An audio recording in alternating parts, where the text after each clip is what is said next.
All right, so we're back here on another Couch Coach Live. We're here on another Wednesday night under the lights at our new time on Wednesdays in prime time. We're here the night before Christmas, as many of us may look at it, the night before the NFL season.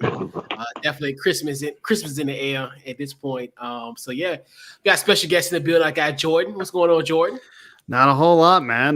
Just dealing with the heat here in Colorado, unfortunately. But Yeah. at least football season's here. Finally, we get to actually care about NFL games rather than watching preseason that really doesn't matter, even though the NFL wants it to matter. Yeah. Yeah, they ran the NFL, the preseason down our throats. But yeah. What's going on, Maui? What's up, man? Another week. Yeah, With one of my favorites, my man Jordan, one of my favorites. You know? Yeah, we got our mile high brethren. Right. You know, but yeah, so we here, man. We got definitely great show lined up for you. So got a great show. We'll be talking about the college football playoff expanding to 12, Serena Williams. A lesson in journalism in the Trey Lance annoyed story. Also, we'll talk about the games that we're looking forward to see this week. And you know, we're giving out game balls for the first time probably this calendar year. Probably three picks in the NFL. So what we're gonna do? We'll take a brief time out and we'll be right back on Couch Coach Live. We'll kick that intro and we'll be right back.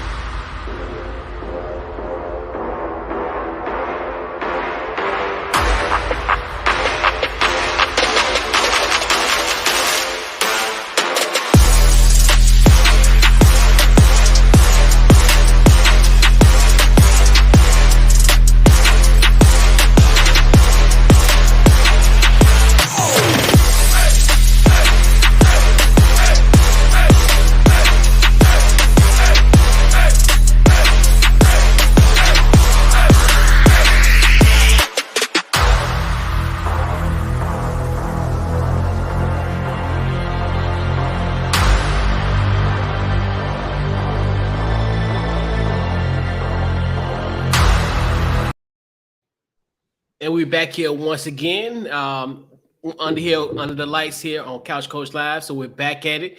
And before we start the show, Def got to give a huge shout out to the good folks at Goalie. Head over to goalie.com. Use the promo code Couch Coach and get yourself 10% off at checkout. So normally the night before Christmas, we usually kind of talk about games. We talk about certain things, certain aspects. But we had a somewhat of a bombshell. We kind of expect this was going to happen.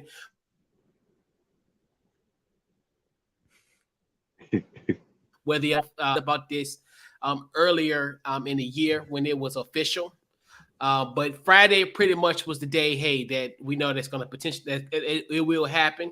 So obviously, it's going to expand from 4 teams currently to now 12, possibly starting 26, but we all know if they saying up to starting 2024, it's going to happen in 2 years. So that's the language. You're right. So comprised of that 12 is going to be 6 conference winners and then 6 at-large bids. And then how it's set up at this point, they want to pretty much the first 4 teams get a bye where seeds 5 through 12 will duke it out in the first round. So, fellas, I'm going to go around the horn. I'm going to go with our guest first. Jordan, your thoughts on the college football expanding to 12 teams? It needed to happen. I mean, you look at it, I'm glad they started with 4, but honestly, 4 didn't feel like enough. I thought it would go to 8 just because I felt like 8 would be enough. But you know what? 12, I'm cool with 12. But if you look at the other divisions, I mean, the FCS, which is below Division 1, they have 32, which is way too many if you ask me. Division 2, which they have 28, and Division 3, even smaller with 32. So I'm glad they're actually adding 12 teams. I never really liked the BCS. It drove me nuts because you have a computer figuring it out. And then the 4 teams, it's a committee, but at least that was better. But now we have 12, and you know what? They might as well just go ahead and say, let's do it in 2024. Why wait? I mean, this is what we've been waiting for. Right. Basically, what this is saying to me, too, is that the Bulls really don't matter. I'm glad that this is actually happening.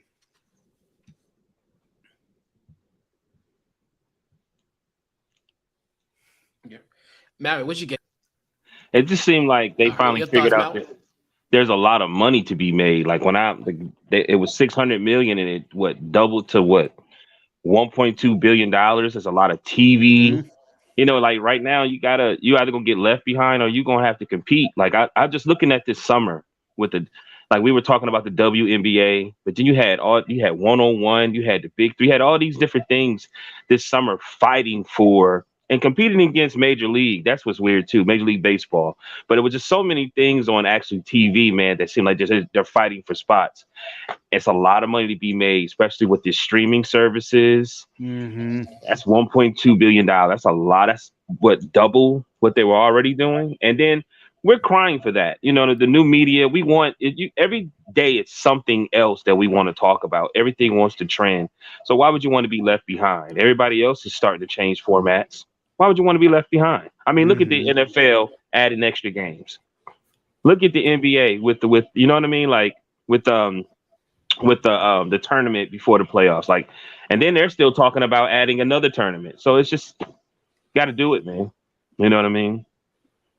Got to figure out something new. You can't be stuck into the old. You know what I mean? Completely agree. And the point system sucked. Oh yeah, I hated that. I hated the BCS. I'm not even a fan of the 4-team playoff, but at least we have it. It's a start. Man.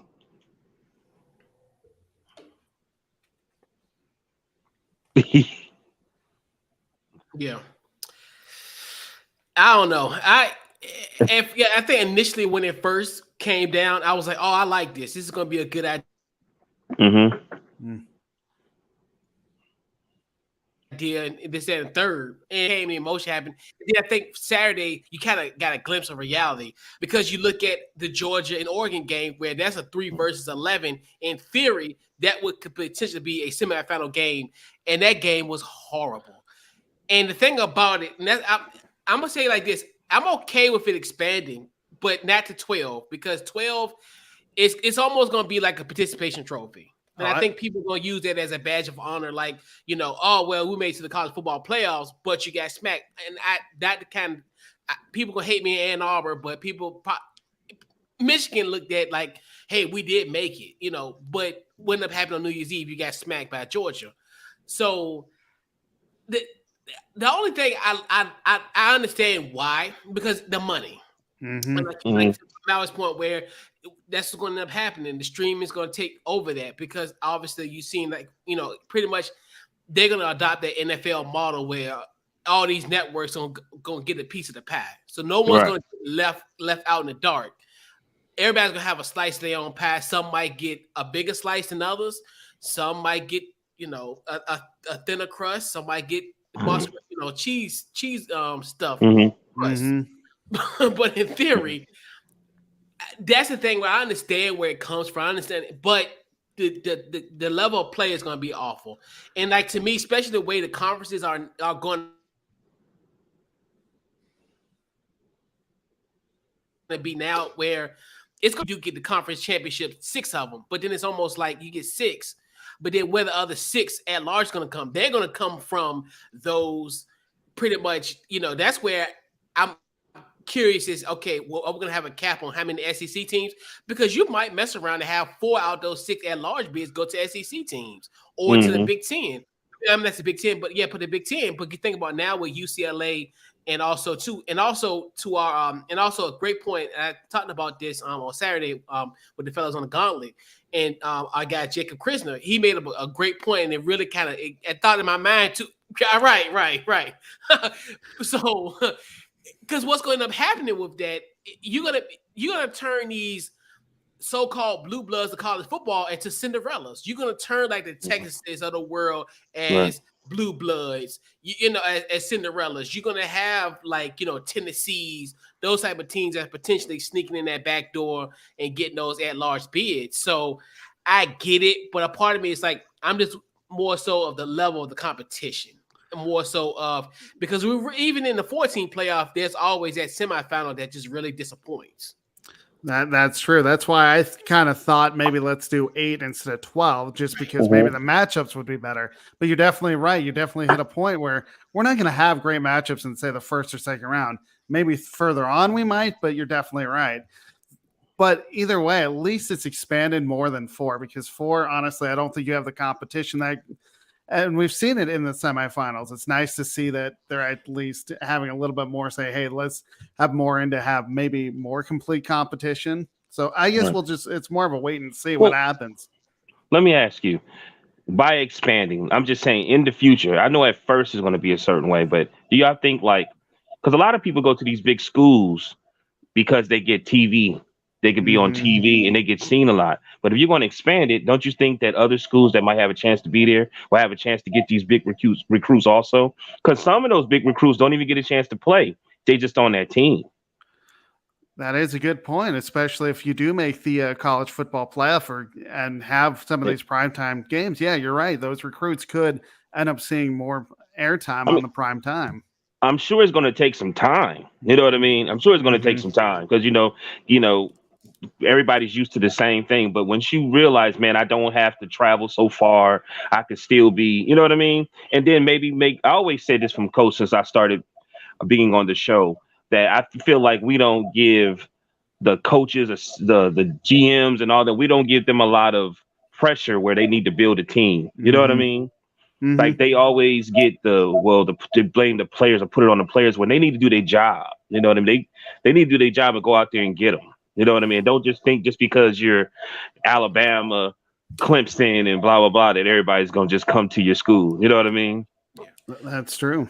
And that's the thing where they get that kind of cliche because that cachet because it's the fact of, hey, they are like putting guys in the NFL left and right. Like that's where that's kind of somewhat of the difference because they are like the pro factory.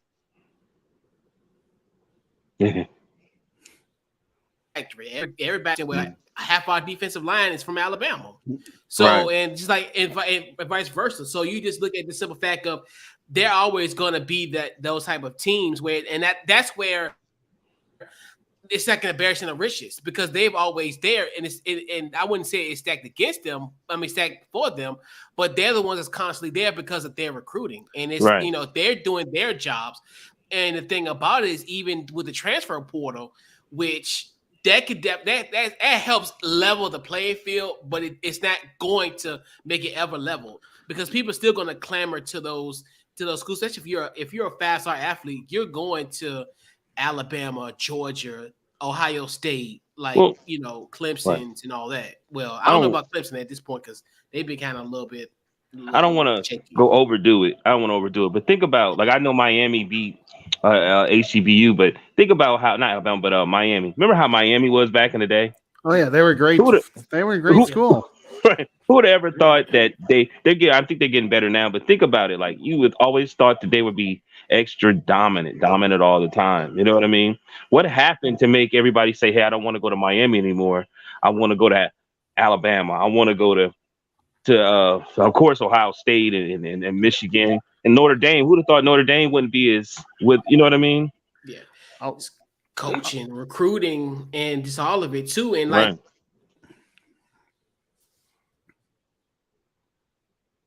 you think about those another perspective, like what's going on in Texas, where now you're seeing kind of what Sarkisian is doing now, where they're trying to get guys in the state of Texas. You see in most of these places, guys from the state of Texas, they're going elsewhere, like they're trying to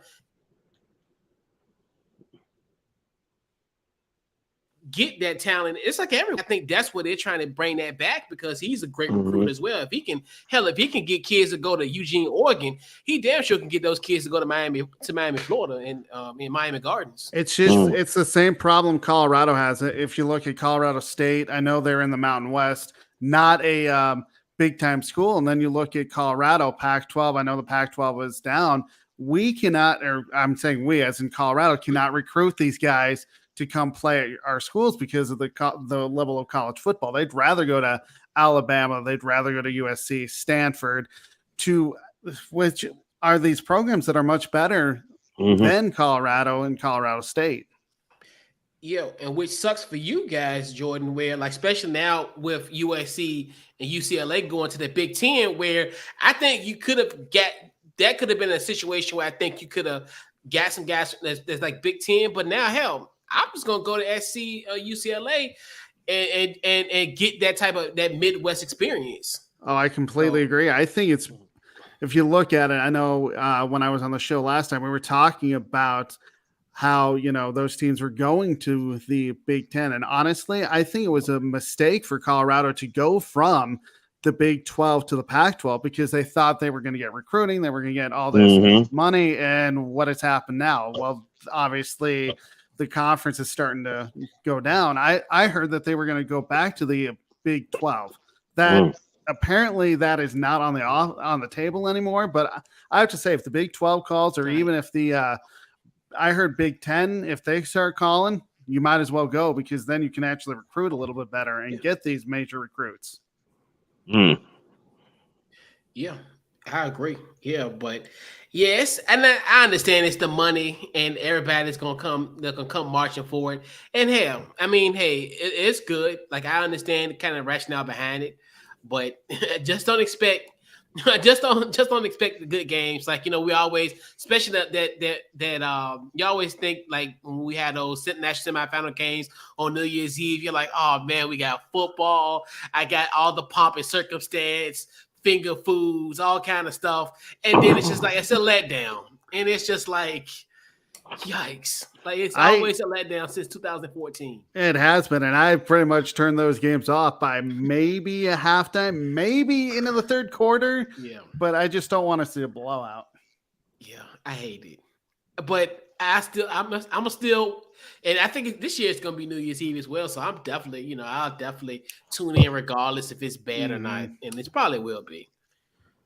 But yeah, it is a trip what's going on in college football these days. But hey, we got to evolve. I still want to be a dinosaur half the time. I'm like, no. That's the issue. Well, I'm telling you, I give it about 10, 15 years. You're gonna be. Why is Virginia Tech? I want to be. I'm a dinosaur. I'm just waiting for Colorado to be bowl eligible. I mean, we haven't been bowl eligible in, I don't know, 5-6 years. Right. I want to be a dinosaur again.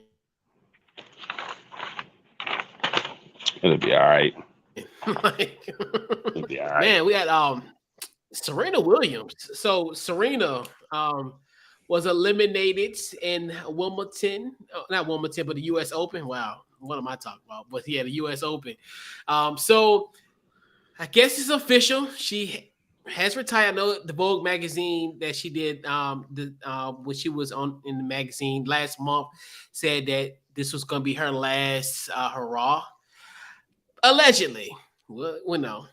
But, we'll just take it at face value today. It's September the 8th.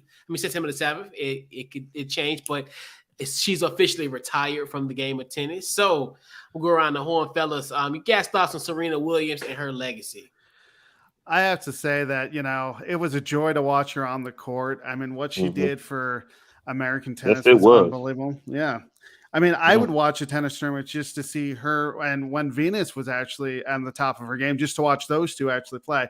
I mean, it is sad to see her leave, but if you look at it, I mean, she's second in all-time tournament wins. She's only one off of the record, so maybe that's the only reason to come back. But for all intents and purposes, she's probably done. She's won all the Grand Slams.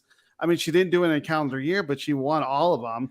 And it's like, what more does she have to prove? I mean, she's going to go down as the greatest women's American tennis player, maybe even the whole tennis player as a woman to actually play. I mean, it was just a joy to watch her, and she will be missed in this game. Right. Your thoughts, Maui? Man, like you said, 23-time Grand Slam champion. Like, man, I mean, bottom line is, man, she was something special. And it was like I wrote some words down. I put heart, desire, power, transformation, icon, dominant, thickness, Lord. But but but still, man, she just was a figure, man, just straight power. Like, I think her sister was a little more finesse than her, but man, that had to be hell to get that serve coming from her. Like, you know what I mean? Yeah. And then like the emotion and, like, she was almost like Like I put her with Kobe together, like that killer instinct. You know what I mean? I completely agree with that. And I'm really freestyling because a lot of stuff that he said I wrote down, but just dominance, man. And then at the same time, humbleness. To like she can go for one more, maybe win, but let me bow out. You know what I mean? And she seemed like it's weird because I think a lot of icon athletes they be wanting to retire early, but it's like they're such a major figure. I give you one. Muhammad Ali. If you follow his career towards the end of the 70s, going into the 80s, he was wrestling. It was like he was such a public figure that everybody needed him because he sold tickets. You know what I mean? And I feel like that's what she was. Like she needed to be there to just keep the sport going and keep people because she had that it factor. You know what I mean? She had that last name. She was the gatekeeper, the bear, like, you know, I beat such and such, or I got beat by such and such. Like, so man, I think she's 41, you know, she'll be 41. I think she's ready to go. She seemed like she said, I'm ready to be free. That was her words. I'm ready to be free. So man, kudos to her and congrats. A lot of people retiring all around. A lot of people retiring this year. Yeah. Yeah. Shut up. Yeah. I think Serena Williams, man. It's like it's still I'm still amazed at kind of this journey, obviously starting in the late 90s. And just just a simple fact of, when she came into an age where I think essentially where there were great tennis players at that time. I think people really don't realize, especially in the beginning of her career, obviously. I think of people like Martina Hingis, who was like dominant at that time. Also, Lindsay Davenport. It was a lot of good tennis players at that time. And then for her to kind of come on the scene, her and also Venus as well. And just to think like, wow, like we here, 20 plus years later, and she has accomplished all this. And like you said, George, she's a person that you would sit down and watch a game because she had that type of draw, that type of appeal. And even you can just tell, even I don't know if you guys caught last Monday's match where pretty much in all the matches really, but Monday the Star of All Stars was out there, everybody was there just rooting her on, and then even at the end of that match, she, many of her like celebrity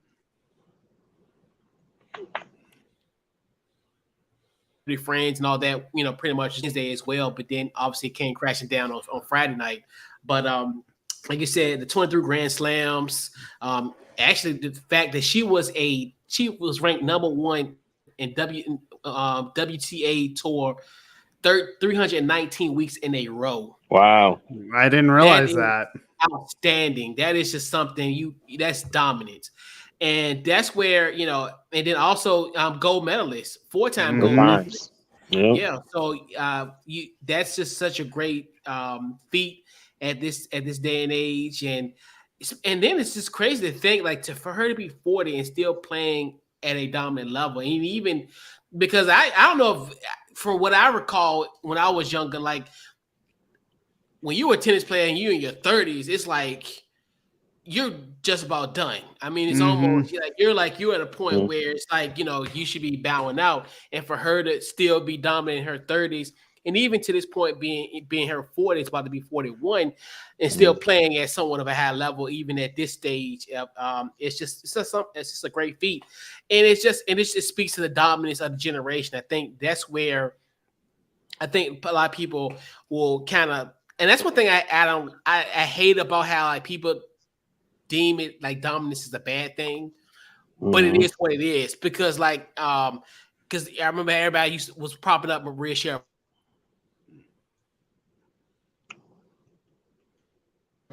and everybody kept on saying, "Oh, Venus, kept on beating her." Well, not Venus and Serena, and but that just goes to show you, people will always kind of denigrate that. Almost kind of think what's going to happen with LeBron James, where people are going to look at his era and think, "Oh, well, he."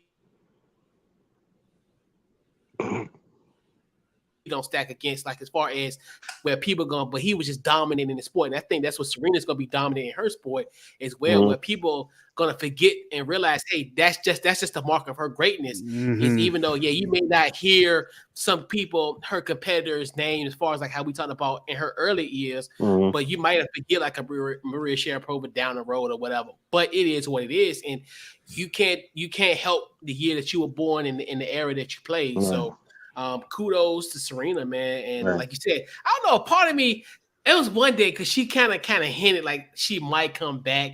I'm at a point now where it's almost like I only believe it until like I don't see it, like because I'm at a point because everybody done retired and unretired. So, but I don't know. But for now, she's retired. But but a hell of a career. Did you see the movie? Oh, I did not. I didn't see the movie. Okay. No. Well, I'm gonna let you talk, George. But the thing about it is the way he laid it out with Venus, like she was supposed to just be the spark, the fire, because he knew, like it's like he knew Serena was gonna be the fire, like the flame that really, or the gasoline that really make it go hard. Like it's like he could control Venus a little bit more, and she was gonna make people comfortable. And Serena was just gonna be that one that just say, I don't even care. I'm just gonna take over. You know what I'm saying? It's so strange because when you think about her, I'm just like, one really was like Michael Jordan, and the other one really was like Kobe Bryant. Like seriously, you know what I mean? Okay, go ahead, George. My bad. All I was gonna say is going to Couch Coach's point is, we have seen athletes retire, like Michael Jordan did in his heyday, came back. Of course, he was younger. Rob Gronkowski retired, came back. So is this really the end? Maybe. I mean, I am going to take it for face value now, but I definitely watched that and rewatched that whole match. And there was like a hint of maybe I'll come back just to try to tie the record. So I definitely agree with Couch Coach there. Yeah. But and it was great. And even I don't know, and it's weird because even now thinking about it, the final speech, it was kind of, and I was like, it's something left in there. It's something left. I'm telling you, something left in that because it's like a lot of things I don't think was left unsaid. But I would not be surprised. But if she does retire, hell of a career. Right. But I think there's a droplet left of her to potentially come back. But that's just me talking. I'm not a sports psychologist. I'm just a jag with opinion. I'm just a guy with an opinion. I'm a jag. So, I'm a jag with an opinion. I'm sure gonna miss them shorts. Oh boy. Yeah. Somebody had to say it. Definitely. But so, but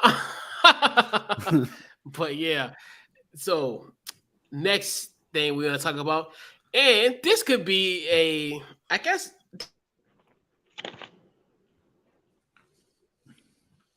this potential thesis when it comes to journalism and what not to do. So our guy Albert Breer, and I like Albert Breer. This is no like crapping on Albert Breer. He's a great guy. But so obviously we know about Jimmy G has restructured his contract with the San Francisco 49ers. Pretty much he'll be there. And also what's crazy about it is he has a no trade clause on his contract. I'm like, But I'm not pressed about that point. So Albert Breer, he had a story out and pretty much citing that Trey Lance was a little annoyed in the aftermath of the Jimmy G restructuring of his contract, right? So then he kind of walked it back and said that he cleaned up and stated that it was news that was complicated to Trey Lance to take. It was complicated news for him to take. Mm-hmm. So, Jordan, I want your thoughts on just this whole journalism mishap that Albert Breer kind of walked into. Well, as a journalist, you don't want that information to come out, even if the real quote was he was annoyed. Now it's complicated. You still don't want that to come out because that does look bad on Trey Lance. And I don't blame Trey Lance for saying it was complicated or annoyed or whatever the actual quote is, because of the fact that he thought he was going to be the man in San Francisco. He was going to be the starter. And Jimmy G, I mean, we heard so many trade rumors. I heard Jimmy G to the Broncos. I've heard Jimmy G to Seattle. Oh, they were going to cut him, go to Cleveland. So I don't blame Trey Lance to be annoyed or have this be a complicated situation, because you have kind of built a little drama even without the quote, because of the fact that if Trey Lance starts to struggle, Jimmy G is going to end up getting the playing time. You really, as a starting quarterback, I know Trey Lance is young. This is his second year. You want that playing time. And we know if San Francisco takes a little bit of a step back, guess who's going to come right back in? Jimmy G. Yeah. What you got, Maui? I completely agree. The dude I was watching said that Trey Lance may have been annoyed because he said he was super excited like 6 times during the presser. But he's a human being. And regardless, they play for the same team. The hand he was dealt is that Jimmy G went deep into the playoffs last year. It is what it is. So it's just like, damn, okay. But regardless, you are young, you are the future. Just hey, man, it may be another year. It may be, you know what I mean? Because you do mess up. At least you got Jimmy G can come in and maybe give you a couple games. They're going to eventually say you the one. You know what I mean?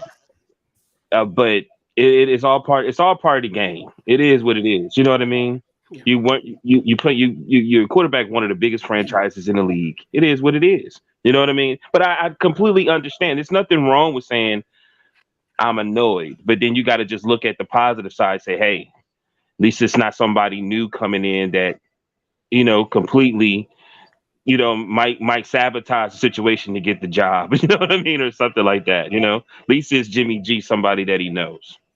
That is true. I mean, you look at the Aaron Rodgers situation. How many times have we heard that, Jordan Love's going to be the quarterback, but yet Aaron Rodgers keeps saying, I'm going to stay. So we really don't know what Jordan Love has in him because he hasn't started. At least Trey Lance will get that opportunity. Right. Yeah. And I think, like you said, I think he is a situation where he was annoyed because it's rightfully so, because you got to think about it. Yes, it's competition, and I'm the quarterback. I'm really supposed to be the Patrick Mahomes to this San Francisco 49ers offense. I'm supposed to be that next level. I'm supposed to be that guy that's supposed to take it to the next level. So to me, that's kind of one of those where or like even I could even say maybe like a Justin Herbert in a sense, where he's supposed to elevate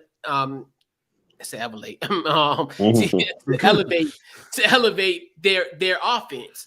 Yes, yes, he is going to be QB1 in the depth chart, but you still got Jimmy G right there, which that's another one where that wouldn't sit right with me either, because to me it's like you're not confident in me, and that's rightfully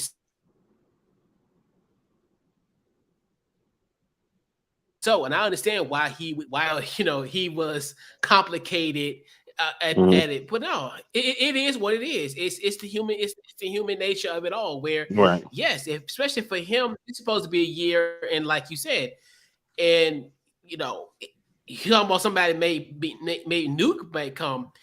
Yeah, it could happen, because you got to think about it. I mean, I don't know how bad that we still expect this team to make to make a sizable run and potentially go to the Super Bowl. But if this thing blows up in their face and they're thrust in the same position like they was in 2020, where if they knock on wood, but if they have like an injury rattle season and they become like one of the worst teams in the league like they were in 2020, and this is a robust quarterback class of 2023.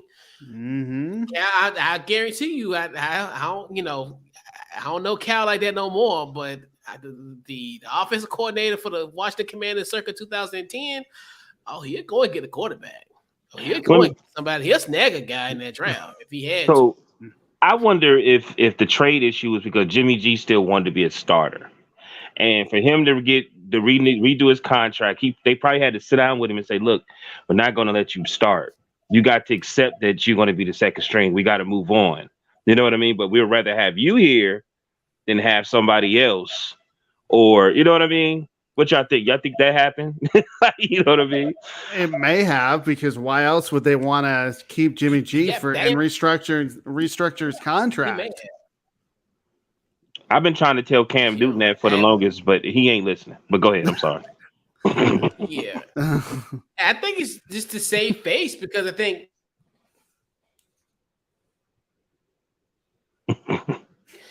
he was linked to pretty much, like, I still think if Deshaun Watson was suspended for a whole entire year, I think Jimmy G probably would have been on the Cleveland roster, on Cleveland's team. Which what ended up happening was, I'll give you a great analogy. It's the end of the night. You out of the nightclub. It's the last call for alcohol. It's the last time to call if you want to take somebody home. This the last time. So this is the last ditch effort. Like, there really was no market for Jimmy G. So it's almost like he was forced into this spot where, you know. And I just found it interesting that the no trade clause was there, because I think that's another thing I think adds a little bit of element to it, because you think about it, if you're a team and maybe like if your first string, if your QB1 goes out, but you're still having somewhat of a good system, a good season in a sense, and you might need a guy like a Jimmy G to kind of bring you over the hump, he'd be a nice acquisition, almost kind of how they acquired him, years ago, where they got him in the midseason. I decided it was rather odd that they wait, that he has a no trade clause, but I think that's the reason why. That would bother me. That would bother me. I think the reason for that, because they're not secure with Trey Lance, because that lets me know, hey, yeah, that's the annoying part. That's and that's why I think he realized, and I understand San Francisco rationale behind it, because they have a window that they can win a Super Bowl. They were pretty much on the verge of making it last year. Some few little stuff here and there, but really a drop interception. Honestly, they dropped an interception.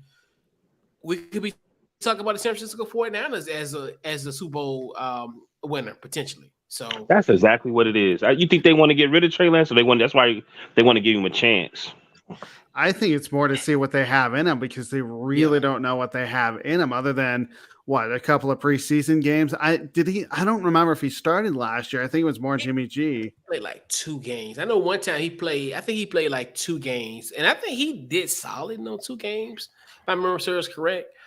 But I think this is just one of those where what would be a good analogy? It's almost like if you got 2 cars and you're scared that both of them are gonna break down.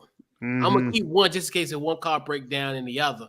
And I think they know they can kind of keep the tires of Jimmy G if the road gets rough. Because the beauty thing with San Francisco is, I don't know if it's a good thing or a bad thing. They got an early good. I think their first 6 games are like completely winnable.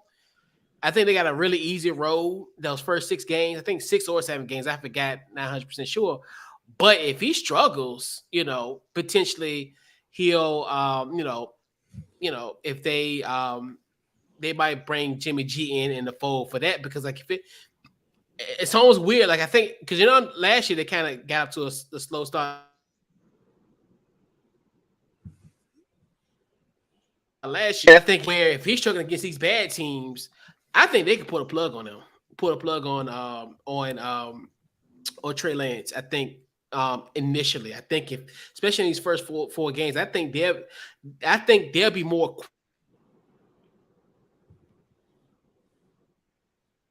quicker to the bench. You put Jimmy G back in. I can see that definitely happening. Right. And I think that's exactly what. Now that we're talking about it, I didn't know that about that no trade call. That's crazy. If I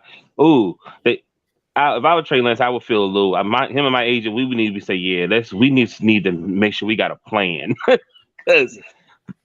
Wow. I really have no idea what the plan is in San Francisco, other than letting Trey Lance see what he can do. Otherwise, why would you keep Jimmy G? Right. And that's why I'm and I think gets to the fact of Trey Lance is just it's the cheaper to keep him kind of method where it's like, hey, we can't afford to, we've already mortgaged our future for him. But hell, if we can get a Super Bowl out this could potentially, buy some time. Hell, and almost it's really a save ass kind of thing for John Lynch and Kyle Shanahan, honestly. Mm-hmm. If we really want to kind of just put it all in a bow and for what it really is, it's a save their ass. Yeah. Then damn, I didn't lose it. What the hell? But what's the name? Damn it, I did lose it. Anyway, don't worry about it. No, my bad. I do remember. Jimmy G is injury prone too, though. That is true. You know that? He that's one thing that I remember about him. Like, true. He did overthrow that pass. He had some moments that he can be up there. He's had some moments, but I just remember him being injury prone.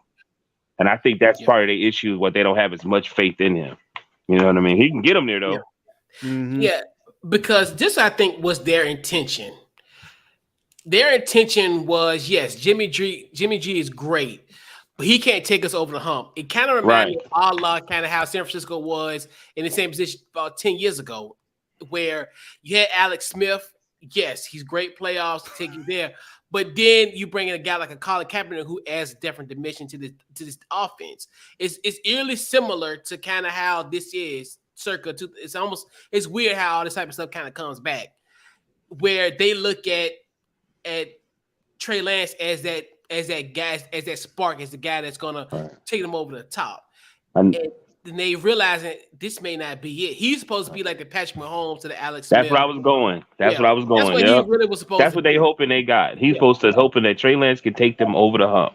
Yeah, big time. That's exactly what they're hoping. Yeah. Oh yeah, we're gonna yeah. Box, I got you. Box, I'm gonna inbox you, Box. Yes, I'm gonna get you on, Box. Just hang tight. I got you. You might as well bring the San Francisco 49ers fan on. I mean, to more explain what's going on. Yes. Drain the calories. Yeah, 49ers fan. Yeah, Steven's a huge 49ers fan. Uh-oh. I got you, Box. Sit tight. I got you, bro. I feel like as long as they got Debo, they good. Exactly. I mean, you got to have a speedy wide receiver, a big, tall wide receiver to throw to. So that definitely does help. And when he said he wanted his money, I was like, what is y'all taking all day for? I asked Steven Box, I think when Couch Coach and I were on the draft show with Steven and Cool, I asked Steven, what's going on with Debo? He said, oh, this will all get sorted out. I'm like, all right. Yeah. But so we'll definitely bring Box in momentarily. I send that link, so he should be out here shortly. But it's definitely interesting what's going on in the Bay Area. So so we'll definitely get a little bit of clarity on from a Niners perspective, But but most of them don't want Jimmy G. From what I see, them they're like, no, we got Trey Lance, man. No, we don't want him. We don't want him. I really thought they would cut Jimmy G and he'd end up in Cleveland. The Broncos were mentioned before we got Russell Wilson. And it's just like, even it would have made sense for him to go to Seattle, but I knew it wasn't being a trade. Yeah, he should have came to Washington. For real. I mean, you think about this is in the fact that all that stuff that we had to get rid of for Carson Wentz, he'd have been a slightly cheaper. And San Francisco, first of all, Box, before you get because first of all, how in the hell we gave y'all Trent Wentz for a fifth round in Box whenever you can. But anyway, but I'm telling you, man, it's that type of stuff. Yeah, but I can still see how happy you are with Carson Wentz.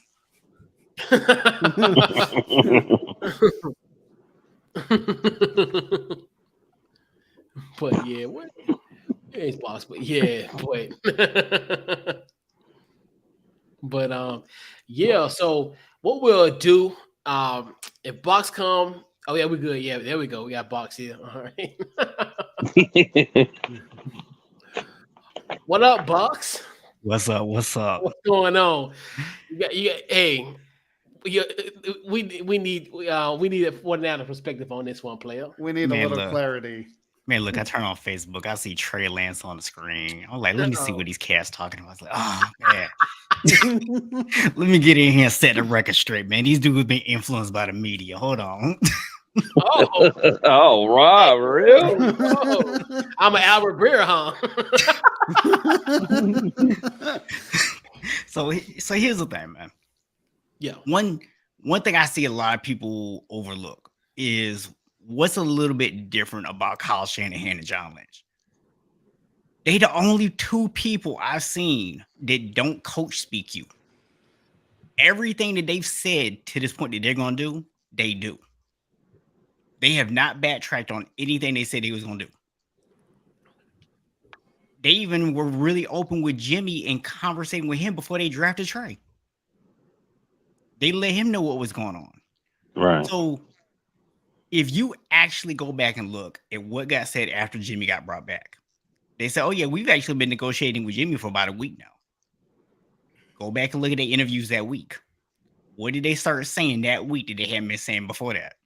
We understand Trey gonna have some ups and downs. We know that's gonna happen. What are they doing? They're giving themselves the built-in excuse to not have to justify why they're not going back to Jimmy. They were putting a vote of confidence in the trade to say, we know he's gonna struggle. We're gonna stick with him even when he does. It's Trey's team. The only reason Jimmy is still on the roster is because they couldn't trade him because of the shoulder surgery. Guess what? I told everybody, y'all can go check the Play Caller Sports Talk Show, July 22nd. I said on air, Jimmy Garoppolo would be on the roster week 1 at a reduced salary. I'm going to drop another one on y'all right here. Just a Couch Coach Live exclusive. Dum, dum, dum. He will not be on the roster at the end of the season. Unless nobody gets injured. If a playoff contender loses their quarterback, Jimmy Garoppolo is getting traded. You talk about the no trade clause, it's there for a reason. It's so that we can't ship Jimmy off to Carolina. So you really think that if a team's in a playoff race and loses their quarterback, Jimmy G is going to waive that trade clause? Absolutely. The only reason for the no trade clause is so he can dictate where he goes. That's true. That makes a lot of sense. I mean, because if you really think about it, the no trade clause really was kind of there in the first place. We had already basically told the dude, we drafted your replacement and made you play as a lame duck quarterback. We weren't going to just ship him off anywhere. He was always going to have a say something where he went anyways. So the no trade clause is really just a formality, honestly. But this is Trey Lance's team. Don't forget, Jimmy Garoppolo had a stretch last year where his team went 1-4, 1-5. Mm-hmm. And they didn't switch to Trey. But that's what I was saying too. But the schedule is a lot easier this go round, where you got a little bit more leg room as far as that. So that's when I think where it's like I always think like, hey, if he struggles against this competition the first 6 weeks, it's the leash is a little bit shorter. Here's the thing. I don't see us losing the first 2 games, right? But there is one thing that you do have to account for that Jimmy had last year that Trey does not have this year. Mm-hmm. Last year, they had a Pro Bowl guy at left guard. Last year, they had a Pro Bowl center. That guard, Lincoln Tomlinson, left in free agency. He has a second-year guy who didn't even play last year taking his place. We lost Alex Mack to retirement. They have a guy coming in starting fresh at center. And we got a rookie right now slated to start at right guard. My biggest concern about my team right now is if our middle of our offensive line is going to hold up. That's my biggest concern. And don't forget, Mike McGlinchey, who is a pretty good right tackle, is just coming back from his first game. This is his first game back. So the only person on my entire offensive line that I have 100% confidence in starting week 1 is Trent Williams. Do you really think that the coaching staff doesn't know that Trey's going to play behind that?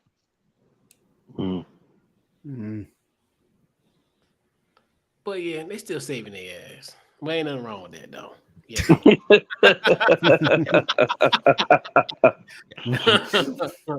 I mean, my thing is, man, the only way I see Jimmy Garoppolo seeing the field at all this year is if Trey Lance gets injured. That's it.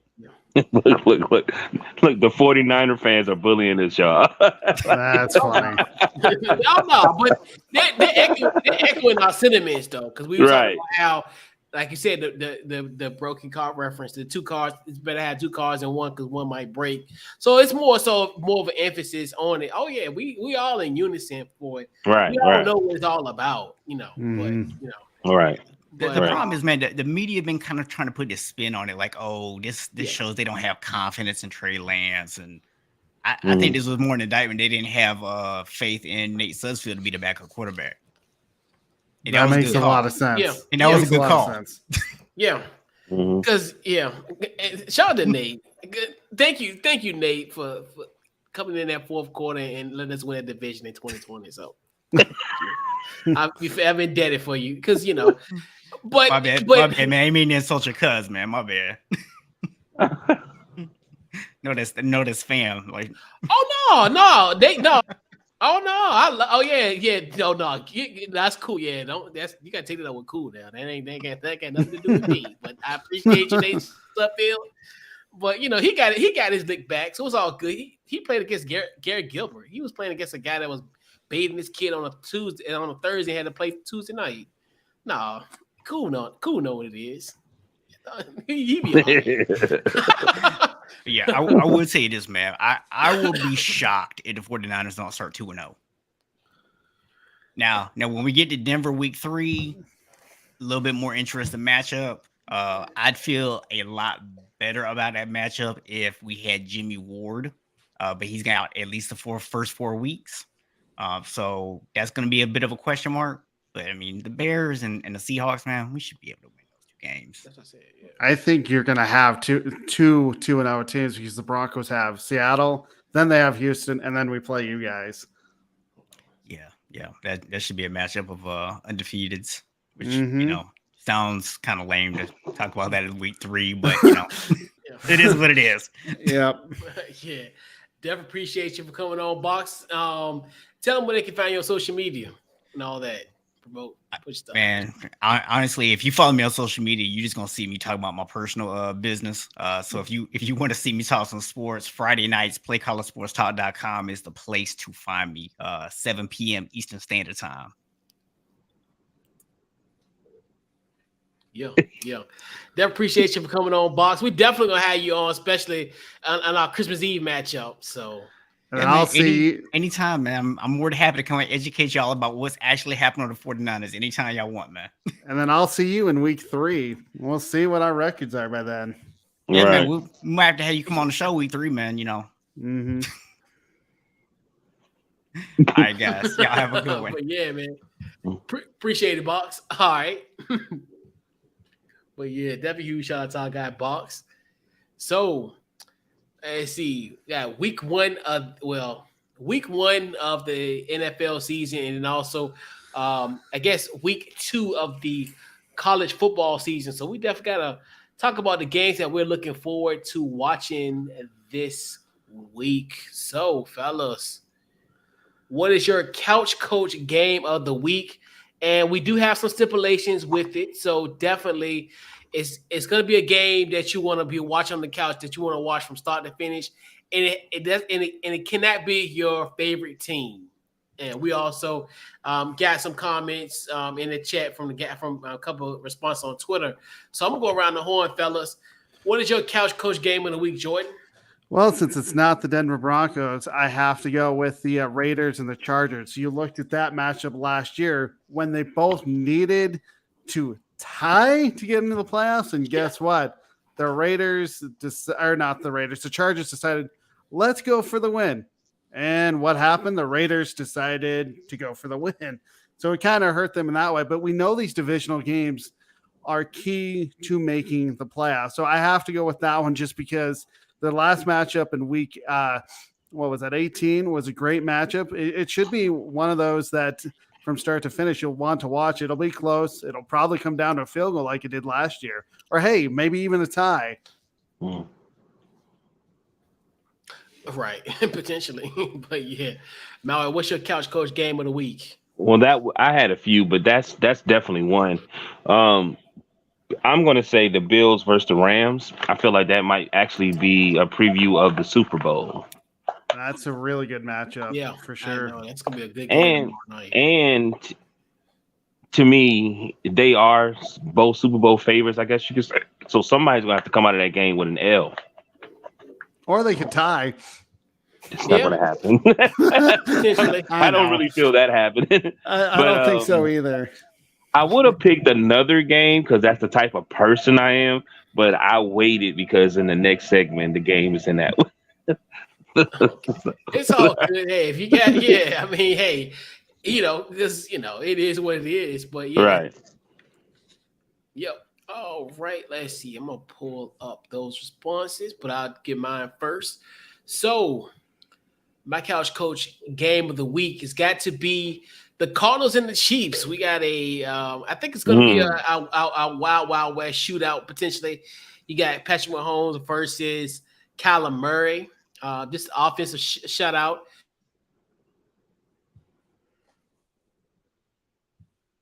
Shootout. Playmakers, obviously. Well, obviously the Chiefs without Tyreek Hill because obviously he went to Miami, and then also D-Hop is suspended for 6 games. So I just want to see how these defenses look now without their traditional wide receiver one they've had. So right. Well, at least he got Juju. That's true. He does have a wide receiver, and Patrick Mahomes. Go ahead. I'm sorry. I was just going to say, at least Mahomes also has Travis Kelce. One of the, nightmare matchups at tight end. I mean, I don't know how you defend him.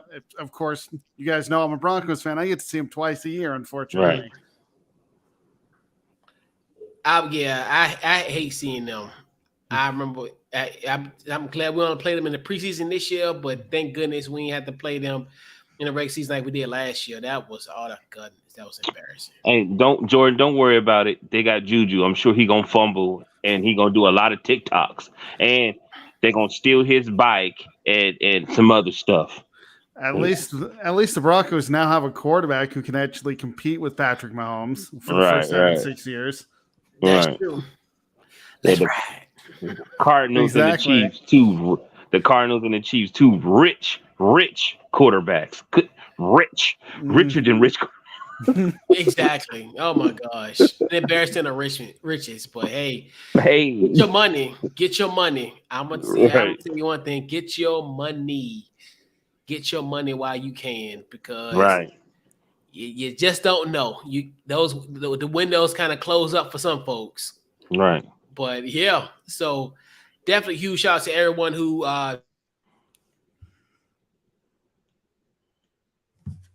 chimed in on Twitter, Off Coach Live. So we did get some good responses. Definitely, we get it going first. We got a guy at TUGS1717 on Twitter. Definitely hit him up. He got easily the Bills and the Rams.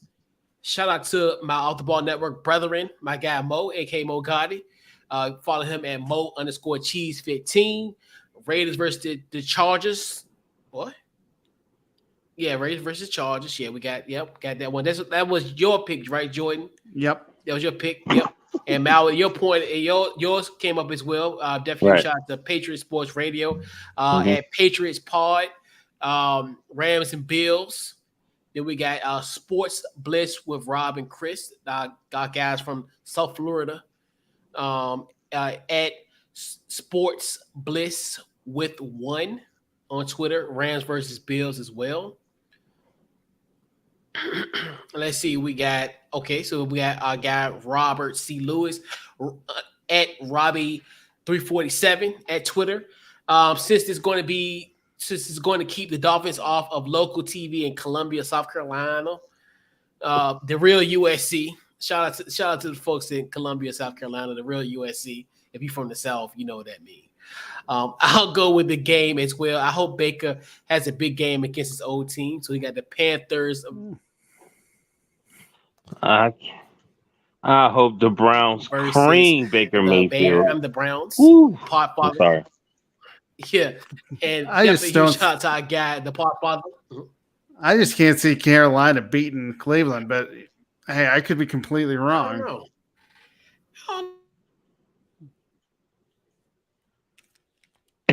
No, if they got a healthy Christian McCaffrey, I think anything. That's their biggest issue is not having him available. But we know he's good for the first few weeks.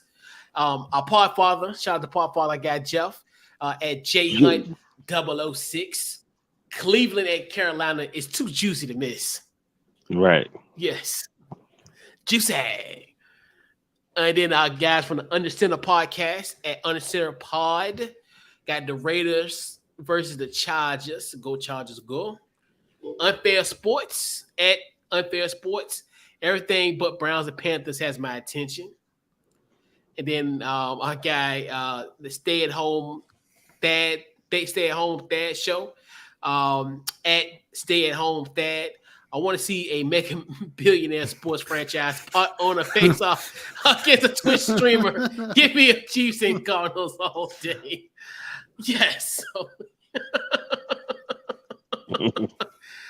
Yeah. So, and then also we had another one here. Now, guy got 2 quoted tweets. Definitely huge shout out to our guy Pat from the Say It Out Loud Sports.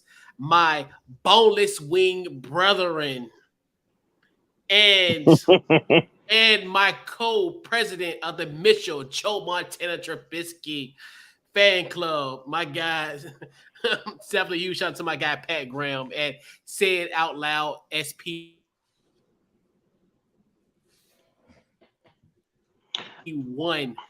Steelers versus the Binksy Redemption rivalry heart. So definitely huge shout out to our guy Pat. So that was my pick, but I wasn't allowed to pick my team. Yeah, I had correct Seattle, because right.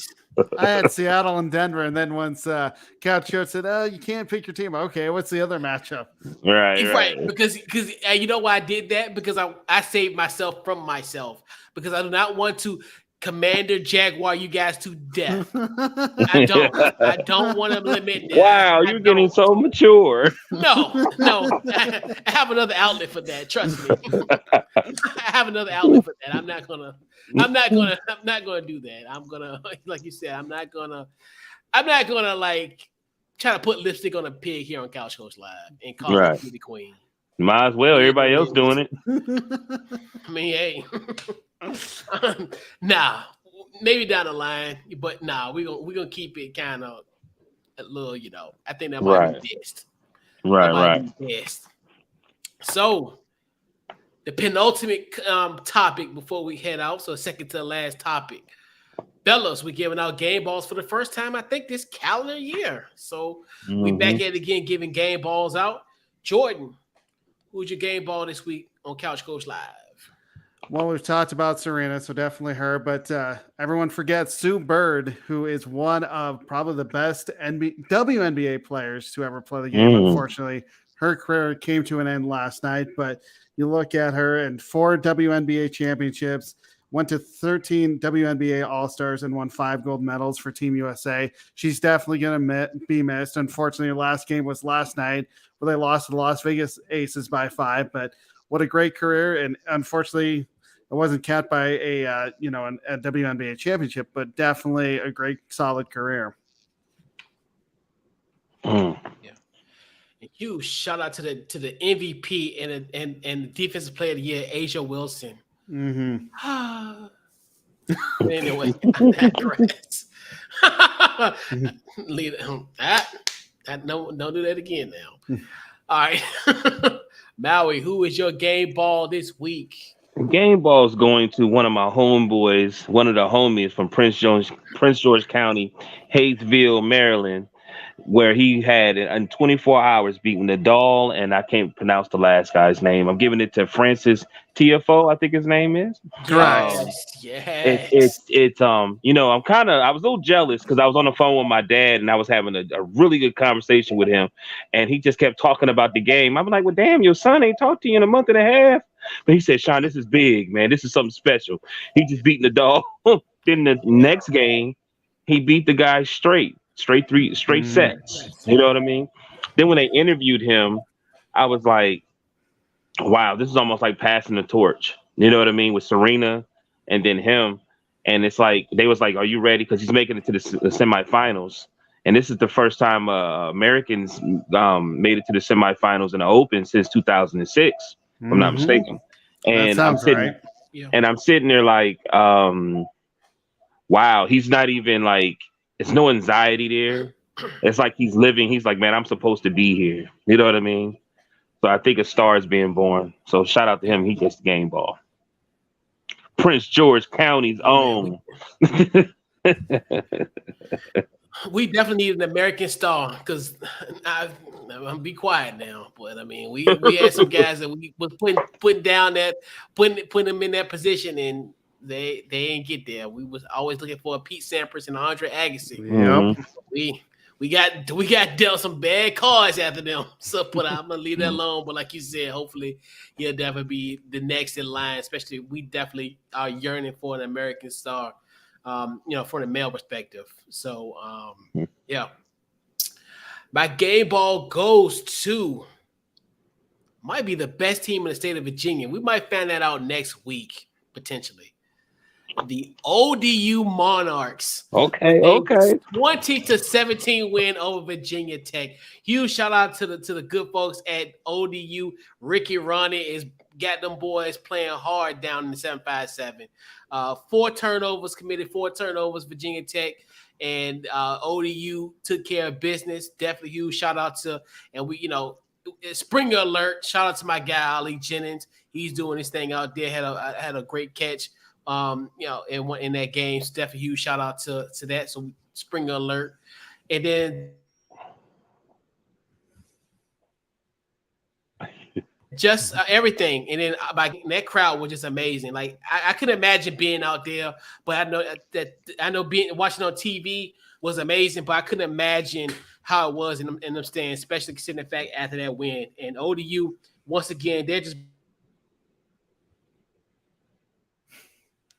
building a great program out there. It's definitely huge shout out to those guys rocking those beautiful Monarch blue jerseys. People consider them as Carolina blue. We can call them Carolina blue, but when you beat Virginia Tech twice in 4 years, you're Monarch blue to me. And they'll play UVA, I think, next week or the following week. So we're going to find out who the best team in the state of Virginia. So definitely huge shout out to ODU. Great win. Yeah, shout out, man. Yeah, that's great. Indeed. Yeah. Big time. Huge shout out to those folks. Just knew you was gonna say the Springers. I just knew. You was like, I'm like, oh, he's about to go to the high school. I did do a Springer alert. I did talk about Alec Jennings, so I did kind of bring up, but I mean, I can because it's look, no, I'm not gonna do that. But they had a great win. They had a great win on Thursday night. Definitely huge shout out to the Springers. Beat Manchester.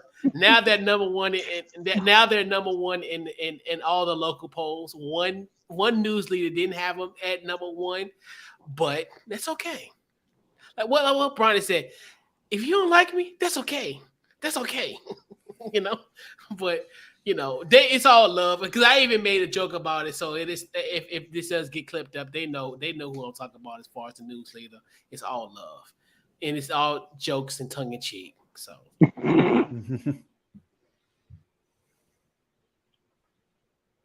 no animosity. One now. But I'll leave that alone. So pick 6 times. So we're gonna pick 6 matchups. Generally, we might, and this could be a weekly thing. So you might have a situation where we have, potentially six college games, may have 6 NFL, or we may have 3-3 or 2-1 or whatever. But this time we decided we got 3 good college matchups, and then we got 3 good NFL matchups. And this will be a week-to-week thing, so we'll go against our guests. So I don't know, we might have a prize or something. I don't know. We'll do something. It might just be a big cookie at this point, but we'll do our thing. So we got our first matchup is Alabama, number 1 Alabama versus Texas. The teacher versus the pupil. Nick Saban and versus Steve Garcia and Shark. I'll put it that way. Jordan, who you got in this matchup? I have to go Alabama. I mean, I know it's in Texas. Can Texas keep it close? I just don't see it. I think that offense of Alabama is too powerful. They're going to end up winning this in double digits is what I'm thinking. Yeah. What you got, Maui? I'm just going. I'm gonna give it to the underdog. I'm gonna say Texas. I feel like something is changing, and like you said earlier, Texas is really trying to get the people to. This game is more important to Texas than it is Alabama to me. Even though I know every game is important to Alabama, but I feel like if Texas really want to prove that they want to be that one of those ones, you got to do what you got to do, because we already know, like you said, Alabama gonna have probably the best offense, but you just got to do it. You gotta win. Make us believe.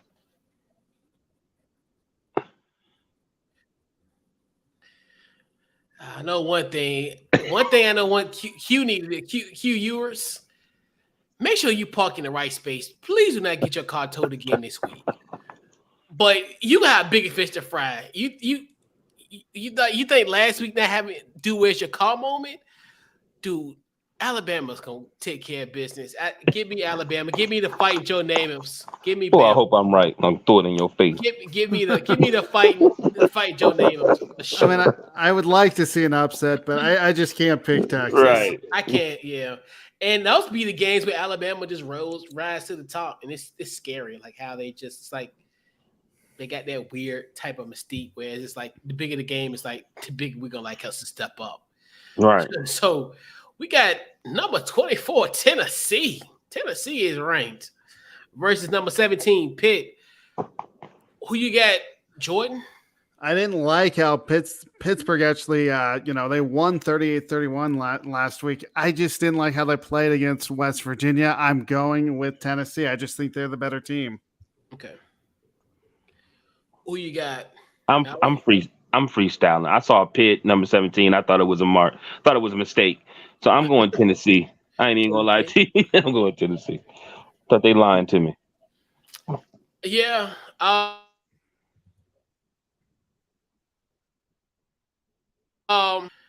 We all go in unison. Well, you know what? Forget it. You know what? I ain't gonna be the lone wolf. That's not cute. Give me Tennessee. I'll be the smart guy. Give me Tennessee to fight Candace Parkers. Give me Tennessee in this matchup. All right. The rushing Daryl Taylors. Oh yeah. Daryl Taylor. A lot of people from UT. Peyton Manning. Right. We got a lot of UT guys. Yes, indeed. We got Kentucky, number 20 Kentucky versus number 12 Florida. Who you got, Jordan? I have Florida. I know they barely beat Utah, but I think that was more of a wake-up call. I think they're going to roll against Kentucky. Yeah. We got Maui? Florida, yeah. I don't know. We definitely need a tiebreaker because we all like in unison. Give me the fight all ball coaches. Give me the fight Steve Spurrier in this match. Fight all ball coaches. Yeah, shout out to Steve Spurrier. I mean, it's been 20 years. I can forgive.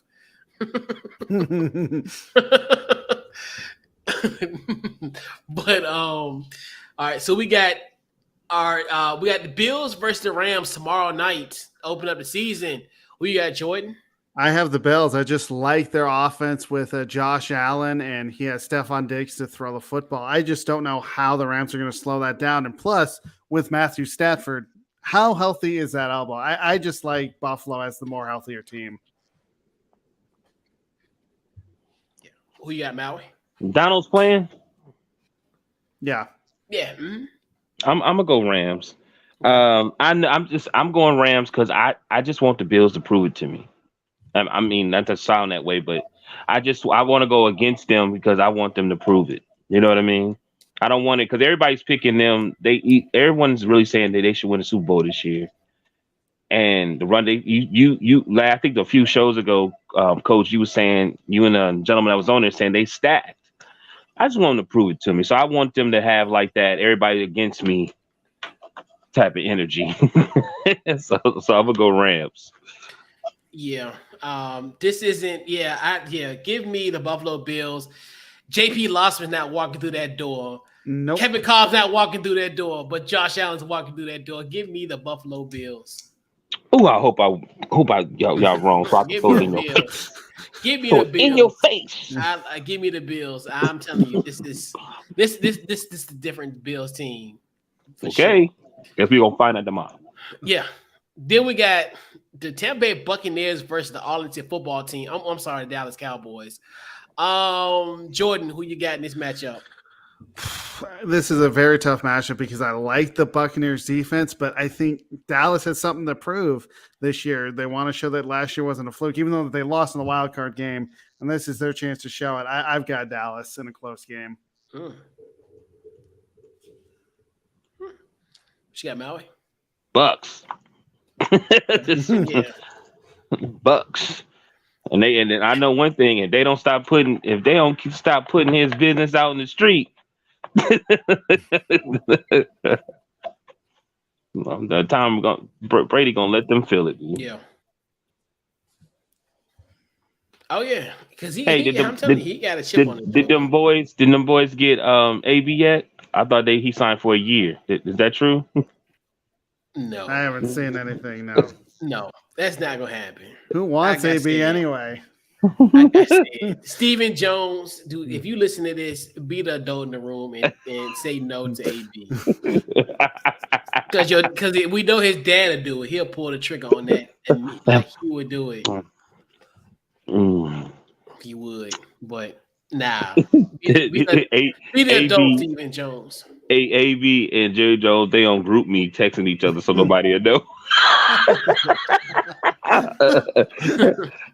Hey AB, I don't believe that we need a receiver like you. We understand. I mean, they could use a receiver like him. I just wonder if he's going to go off and say peace out like he did last year with the Buccaneers if he doesn't get his way. If you're going to leave us, just make sure we in the second round of the playoffs. That's all we need. Yes. I still can't believe he did that mess. I was like, that's wild. Like, this dude, wow. I was watching it on NFL Red Zone, and they were talking about AB, and I was just like, what happened? Because I didn't get the full effect, and then you had to go onto social media and actually see what actually, transpired there. That was just a crazy moment. Yeah. That was an odd day, because that's when we played Philly, and that's when the rail fell and almost hurt Jalen Hurts. Oh, yeah. Yeah, that's that same day, and I was like, that day was bizarre. Like, at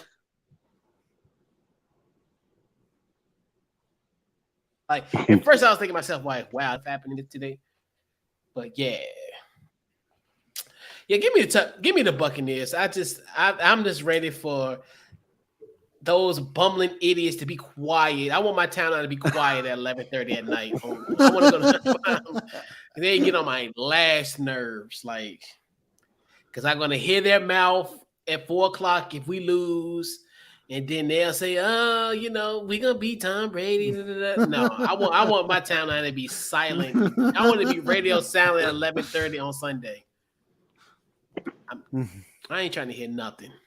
But so, in the event of a tiebreaker, what the combined score for Seattle and Denver? This is a Jordan Long special. So, pause. So, so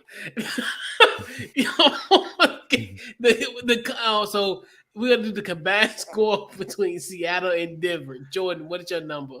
I'm going 40 points. The reason why I'll give you my final score. I think it's going to be 30-10 Denver. So I'm going 40 points. I just don't see how Seattle's offense stays in the game. Of course, I'm just being a little biased, but I'm going 40 points as the total. All right. What you got? What you I'm just laughing at my premium. So, I put the Broncos winning 28-17. I got. Do I need to say pause too? No. 27. 20. I got 28. No. I got Broncos No, 28. so, I got Broncos 28. Seahawks 17. What 45? Yep. 45. Okay, yeah, I was gonna say, I gotta do the quick math. I'm from Henrico County. I'm not, so it's a little wild to kind of comprehend math problems. Mm-hmm. This is like Johnny got 4 apples. He gave 3 away. How much you got? Right. 3 and 1. Right. That shit. Hey man, that shit ain't funny. I did that earlier. Hold up. Who you telling? It's gonna be 45 points. So hold up. Who you telling? They're gonna make at least 17 points. I give them 17. So, And this is gonna be one of those where it's like this is kind of like, tell me that your great grandmother raised you while your mom is at work. right. Because I'm about to hit you guys with I'm about to hit you with a Price is Right variety. Give me 46.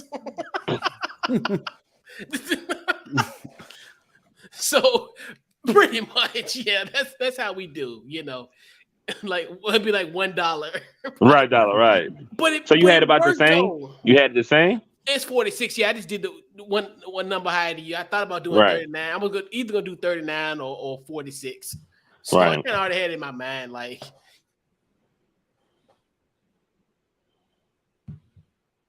Right, they always like 501, and that person be winning though. That's the crazy thing about all that type of stuff. So I always, especially when we do tiebreaker type of stuff, I kind of always be like, all right, I'm gonna do some Price is Right stuff. Just add 1. Mm-hmm. Yeah. Our guest Jordan, tell them where they can find you on social media and all your upcoming projects. What you got going on? So you can follow me at Sports Scoop 1. I am going to be on the NFL Carousel, which is Thursday at 5 p.m. Mountain Time, 7 p.m. tomorrow with Couch Coach. I'm the Denver Broncos representative. We do have the NBA Carousel coming up this season. Also, I have a live stream that I do on usually Fridays. This week's going to be Thursday since I'm leaving on Friday, but that will be posted on my blog at sports-scoop.com. And also read my blog that I write Mondays through Thursdays at sports-scoop.com. As well, I've had podcasts on Fridays that may change just because I like doing NFL picks, but that's where you can find me. All right. Malway, what you got? Man, DT Morgan 78, Instagram, Deshaun Morgan, Facebook. I wanted to you know me, I watch a lot of documentaries. I want to say everybody, if you want to see a good sports documentary, the Lakers documentary, The Legacy on Hulu is awesome. You know what I'm saying? It's a lot of information. It's a lot of information that you don't know, to the point of how they got Kobe. One of the reasons why Magic kept coming back during the Eddie Jones and Van Exel years. Bus almost owning the Dallas Cowboys. Like, it's a lot of information that nobody really understands. Also give a shout out to my aunt Deb, man. She just retired this week, 33 years. It's real big for her, man. So shout out to her, man. Yeah, big time. 33 big time. years. 33 years, man. Yikes. Wow. That's a minute. Right. Yeah. Ooh, 33. Yeah. Yes, indeed. Facebook, Twitter, Instagram, Couch Coach Live. Check out the podcast anywhere you get your podcast, Apple, Spotify. We're there. Upcoming projects, a lot of things. So obviously, first I'll be joining my NFL Carousel brethren tomorrow, representing the Commanders. So that's on Thursday. Then also after that, I will be doing the Commanders in the Chat podcast. I will be previewing our matchup against the Jacksonville Jaguars. We'll have our special guest, Mike Patton from touring the AFC South. You might have known him. He was on our AFC South preview with him and our guy Stu. So we got that coming up on Thursday. Nothing Friday. Saturday, NFC Beast. Definitely. I'll be on there representing the Commanders on that. Sunday, Commanders in the chat post game. We'll be post gaming the show after Washington and Jacksonville. Once it's over at 5:00, we'll be doing that. Mondays, I'm on the NFC East roundtable.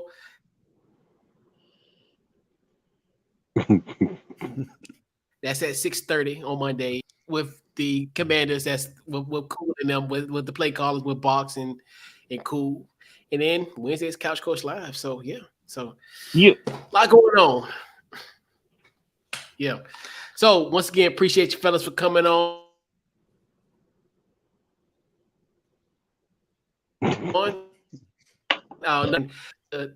With that is concerned. So yeah, man. So we'll put a ball in this week's Couch Coach Live, man. We'll catch you guys next week, and we're out.